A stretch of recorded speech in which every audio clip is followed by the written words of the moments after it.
کی تعلیم ہے کہ جس سے ہم زیادتی کریں اس سے معافی مانگیں۔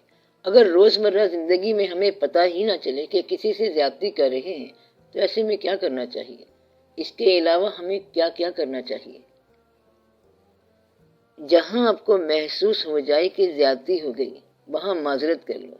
جہاں محسوس نہ ہو تو جنرلی اللہ سے یہ معافی مانگو کہ یا اللہ اگر کبھی ہم نے لا علمی میں ذرا سی بھی کوئی زیادتی کی ہے تو ہمیں معاف فرما۔ یا اللہ اگر تیرے کسی کمزور بندے کو ہم نے پاؤں کے نیچے روند دیا ہے تو ہمیں معاف کر دے۔ آمین یا رب العالمین۔ اگر کوئی لا علمی کا گناہ ہے تو لا علمی کا گناہ بھی بڑا ہوتا ہے، اس لیے پھر اللہ سے معافی مانگو کہ یا اللہ ہمیں آگاہ کر کہ ہم نے کسی کے ساتھ زیادتی تو نہیں کی ہے۔ پھر پتہ چل جاتا ہے کہ ہمارا رویہ کیا ہے، روش کیا ہے، ہم کیسے ڈیل کرتے ہیں، کیسے بیہیو کرتے ہیں، طبیعت میں ترشی ہے یا نرمی ہے۔ کتاب سے عمل کرنا بڑا مشکل ہے۔ میں آپ کو بار بار بتا رہا ہوں کہ لوگوں کے ساتھ نیک سلوک کرو، یہی تو یاد رکھنے والی بات ہے۔ آپ اس خیال میں اگر ڈھل جاؤ تو آپ کا بیہیویئر، آپ کا سلوک اور آپ کا کردار خود بخود بغیر کسی فارمولے کے چلتا جائے گا۔ اپنے آپ کو اللہ کے روبرو رکھو گے تو ہر وقت ہر آدمی کے ساتھ ڈیل کرنا آسان ہو جائے گا۔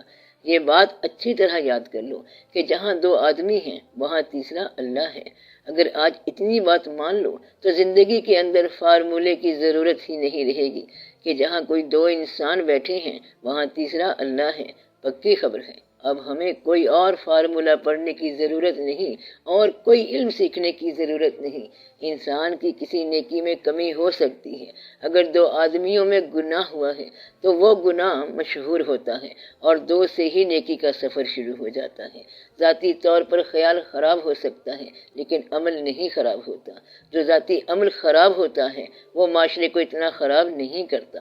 دو آدمیوں کے خراب واقعات معاشرے کو تباہ کرتے ہیں۔ اللہ کو معاشرے کا بڑا خیال رہتا ہے، اس لیے اس نے پیغمبروں کو بھیجا تاکہ وہ اصلاح کریں اور یہ معاشرے خراب نہ ہوں، حکمران ظالم نہ ہوں۔ آپ کے کامیاب ہونے سے آپ کے دل کے اندر سکون پیدا ہوتا ہے۔ آپ ہمہ حال ایک حال میں نہیں رہتے۔ اگر ایک ہی خیال ہو جائے اور افراد سے بے نیاز ہو کے ایسے احوال میں داخل ہو جاؤ تو کامیابی ہے۔ افراد سے نکل کے احوال میں داخل ہو جاؤ، فرد سے نکل کر بڑے واقعے میں داخل ہو جاؤ اور اسے ٹھیک کر دو۔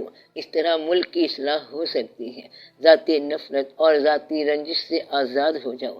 گناہ کو برا سمجھو لیکن گنہگار کو برا نہ سمجھو، پھر تم حالات ٹھیک کرنے کے قابل ہو جاؤ گے۔ اگر کوئی گنہگار گناہ چھوڑ دے تو اب اسے اچھا سمجھا کرو، جو برا کہلاتا تھا اب اچھا ہوگا۔ کسی آدمی سے نفرت نہ کرنا، کیونکہ آدمی کسی وقت ولی ہو سکتا ہے، برا آدمی کسی بھی وقت اچھا ہو سکتا ہے۔ یہی اسلام کا پیغام ہے کہ اگر کافر ساری عمر اسلام کے خلاف لڑتا رہا اور تمہیں زخم لگاتا رہا ہو اور آخر میں اگر تمہارے ہاتھ پہ کلمہ پڑھ لیتا ہے تو تمہارا اتنا ہی بھائی ہے جتنا تمہارا اپنا بھائی ہے۔ جب وہ مسلمان ہو گیا تو مسئلہ حل ہو گیا۔ جب مسئلہ حل ہو جائے تو پھر پرانی دقتیں بیان نہ کرو۔ جب بات کمپرومائز میں آ جائے تو پرانی دقتیں بیان نہ کرو۔ جب کافر کلمے پڑ جائیں تو پرانے کفر نہ بیان کرو۔ جب صلح ہو جائے تو پرانے جھگڑے نہ بیان کرو۔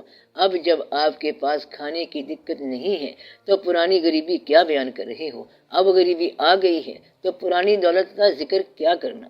بات کو ختم کرو، اپنے حال کے اندر رہو۔